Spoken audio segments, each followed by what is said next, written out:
Hello everybody, welcome back. Today we're going to be talking about malicious domain identification. This overview is going to cover DNS analysis techniques and threat detection methodologies essential for cybersecurity analysts. Students will learn to identify malicious domains, analyze domain name system traffic patterns, and implement detection strategies aligned with CySA Plus. Objectives. By the end of this course, students will be able to understand DNS fundamentals and security implications, identify indicators of malicious domain activity, analyze DNS logs and traffic patterns, implement DNS-based threat detection strategies, apply industry standard tools for domain name system security analysis. What is DNS? Domain name system translates to human readable domain names to IP addresses. Hierarchical distributed naming system. Critical infrastructure components vulnerable to various attacks. So we have DNS records. We have A records, which maps to the domain to an IPv6 address. We have 4A record, maps to a domain to a IPv6 address. We have CNAME records, which gives the domain name an alias record, right? We have MX mail exchange record, TXT text record, often used for verification, NS name server record, and PTR pointer record reverse DNS. We have DNS query process. Client queries local DNS resolver. Resolver checks cache. If not cached, queries root servers. Recursive queries through TLD and authoritative servers. Response returned to client. What's TLD? TLD means the last segment of a domain name. So like the .com. I did not know that. I did not know what TLD stood for. But now you know it's like the .com or the .org or the .edu at the end of a website. It's the top level domain. I did not know what that stood for before I was reading that. Response returned to client, but now I do. I do remember that it is top level domain now. DNS security threats, common DNS based attacks, domain name system spoofing cache, poisoning. Attacker provides false DNS responses. That could be ARP spoofing, which I think they're the same thing. DNS spoofing and ARP spoofing is the same thing, I think. Because what is ARP spoofing? ARP spoofing is basically that poison, ARP poisoning, where it poisons the cache with, man-in-the-middle attack, basically, where it's redirected to the attacker, right? They're standing in the middle. Stuff's getting sent to them, basically. The DNS, you go out to the attacker's ARP spoofing cache, right? Then the attacker sends out your request. Then the DNS server sends it back to the attacker. Then the attacker sends it back to you. All while seeing anything unencrypted, plain text, which wouldn't be good, right? Any password you put in, any of that would be shown, right? And it redirects legitimate traffic to malicious servers. It can affect the entire DNS resolver cache. So whenever you type in google.com, these attackers basically made it so when you go to that website, it directs you to their malicious website. DNS tunneling. Use DNS queries to exfiltrate data or establish command and control channels. Encodes data in DNS query names or TXT records. Often bypasses traditional network security controls because it's unencrypted. You can't really see what's in that encrypted data. You have DGA. We talked about that earlier, but to go back on it, the C2 servers, right, basically have an infinite or however many they register, right? Well, it's not registered, it's unregistered domains. So they take advantage of those unregistered domains that they're generating from a domain generation algorithm. After they put this malware on someone's computer, it then generates DNS, unregistered DNS domain names that can be used to regain access. If one of those domain names get deleted, they still have all those other ones that they could connect back into. And it's so much harder to block and detect when they're doing this stuff because it makes multiple different pipelines for these attackers to exfiltrate data or do whatever type of attack that they want to do. For fast flux networks, we have rapidly changing IP addresses for malicious domain names. Short TTL values to avoid detection. Distributed network of compromised hosts. What does TTL stand for? So, from Cloudflare we have, from Cloudflare we have DNS flash flux. It's explaining what it is. It is a technique that involves associating multiple IP addresses with a single domain name so that they can rapidly change these IP addresses with sometimes hundreds of thousands of IP addresses so that the attackers can stay hidden and remain unblocked from signature detection. But what if it could still detect that the website was malicious? How would it do that if it didn't have that IP address signature, right? Because it's changing rapidly. You have no idea what another domain name could be. So you have multiple IP addresses with one domain name that they rapidly change via the DNS records associated with that domain name. An IP address will be registered and then deregistered, replaced with a new IP address every few minutes or seconds. Attackers are able to do this by exploiting a load balancing technique called round-robin DNS and by setting up a very short time to live. So that's what TTL meant back in my notes. For each IP address, often some or all of the IP addresses used will be web hosts that the attackers have compromised. The machines at these IP addresses will act as proxies for the attacker's origin server. And if you don't know what round robin is a DNS load balancing technique that uses a dedicated piece of load balancing hardware. Round robin domain name system can be used when a website or service has their content hosted on several redundant web servers.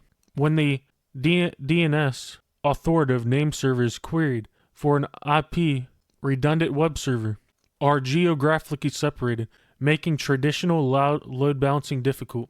Round robin is known for its ease of implementation, but it also has strong drawbacks. Cloudflare has its own DNS, but showing you what round robin is, like a little diagram of it, DNS. So, what image to show? So you have this DNS server that is routing to the web servers, but as you can see, that client is going to a different channel than just going straight across. They can be put on the same web server, like yellow and blue is on the same web server. So that is basically what it is. It's just rerouting that to web servers from the client, and that's how they do it. Well, not exactly. They have to change those IP addresses rapidly by changing the DNS records, right? Unregistering and registering those domains with a short time to live. Time to live values to avoid detection. Typo squatting. We know what that one is. That one is where they register these domains that are so similar to other high-profile websites that a lot of people search up for manually, and they mistype it. Boom, they're on some malicious website that steals or is a phishing site that is made to look like it's the real site. So people will actually put in all their information.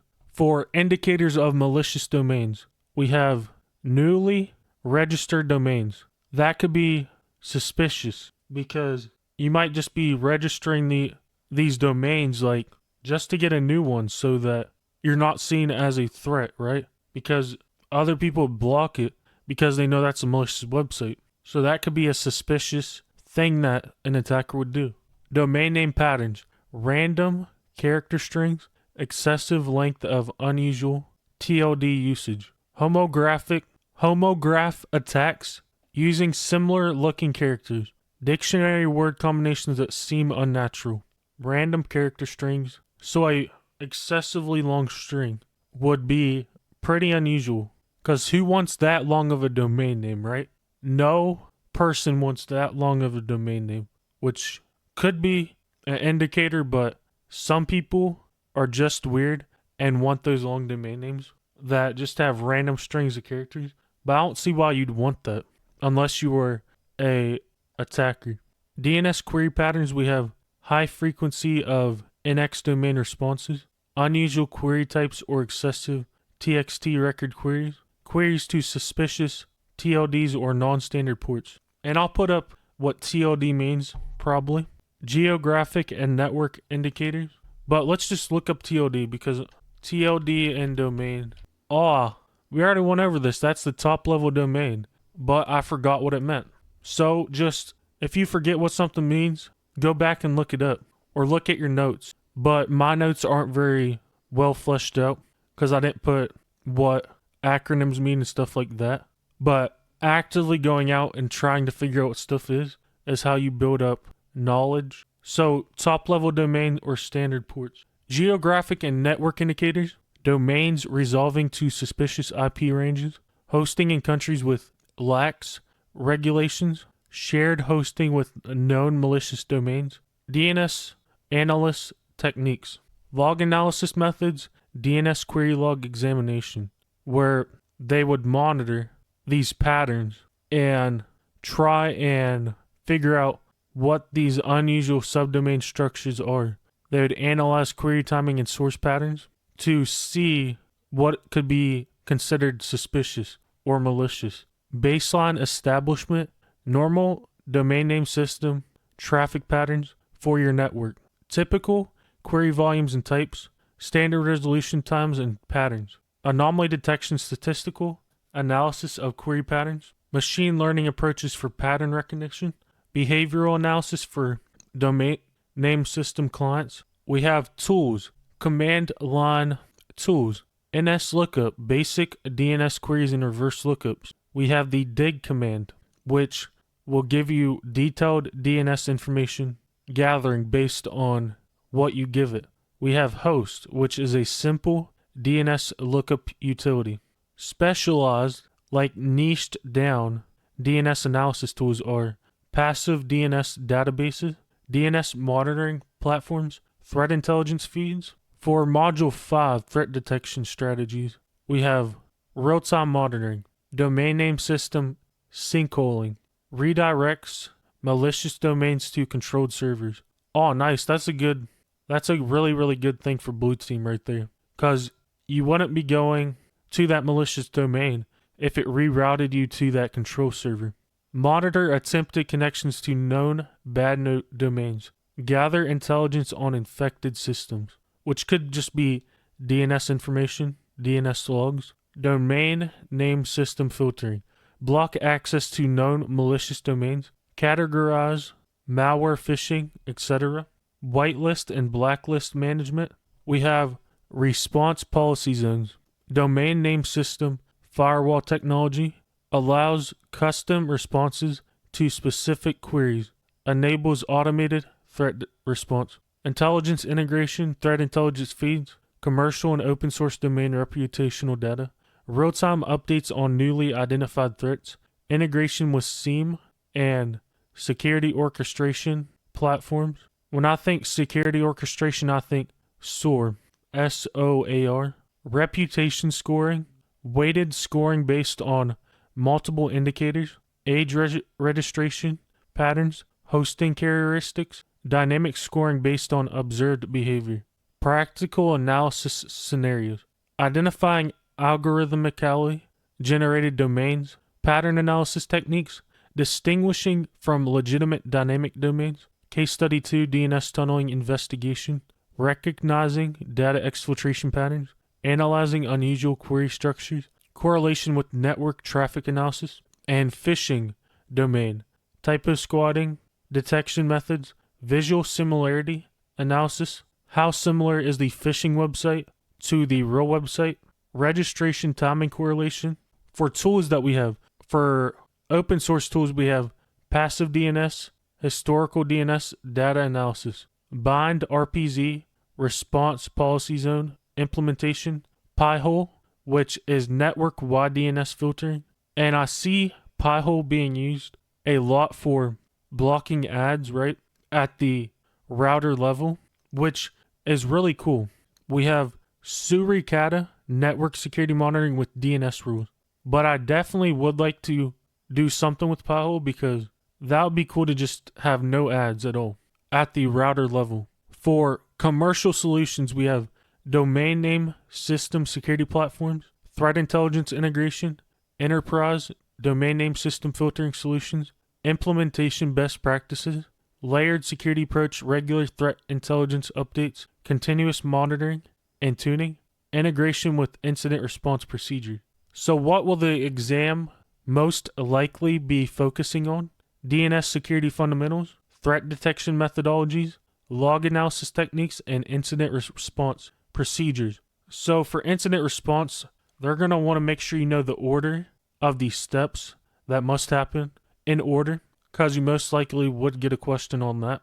Common exam scenarios, identifying malicious domain indicators, analyzing domain name system logs for threats, implementing detection controls, correlating DNS data with other security events. So those could be some of the potential areas that you probably could see. Hands-on labs we could do. Students will analyze DNS logs to identify suspicious patterns and potential threats. We definitely could do a lab on that. Practice using tools to identify and categorize potentially malicious domains. Configure DNS filtering solutions and test their effectiveness. Integrate threat feeds with DNS monitoring tools for automated detection. These are some really solid labs, I'm not going to lie.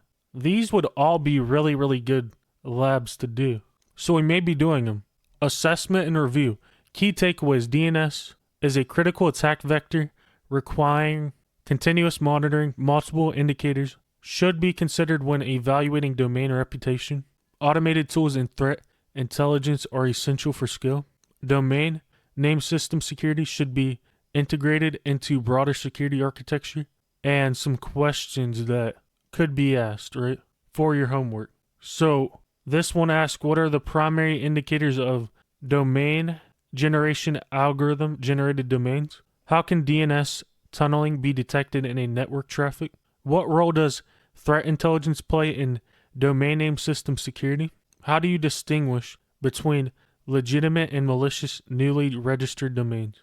Because that would be something suspicious. So how would you determine that based on what we learned in this overview from our notes? Some sources, I like to give these sources out, some good things to go to if you want to research a little bit more on it. But that is going to be it for the domain name system analysis and threat detection.